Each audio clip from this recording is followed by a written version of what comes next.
Dominica's Nature Island Committee launches its annual literary festival.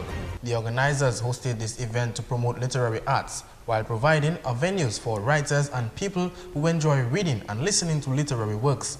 This year, the festival will be focusing on the environment. Chair of the Nature Island Committee, Dr. Shaila Esprit, began by discussing last year's festival. Last year was the 450th anniversary of the birth of William Shakespeare.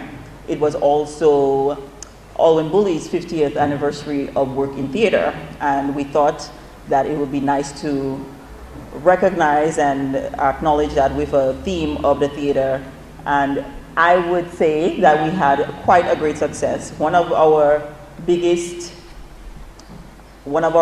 successes was being able to bring a group here from London, Shakespeare's Globe Theatre of London, to Dominica for a full house performance of Hamlet, Prince of Denmark.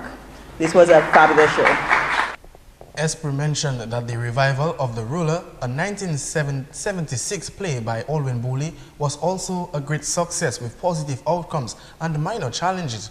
Thus, the festival also faced some challenges throughout the year.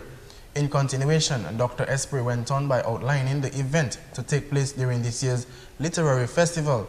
She stated that this year there will be a special feature such as the literary tours, book launches, return of the book fair partners, a book drive, and finally the writers workshop and retreat. The events will run from the 6th of August 2015 until the 9th.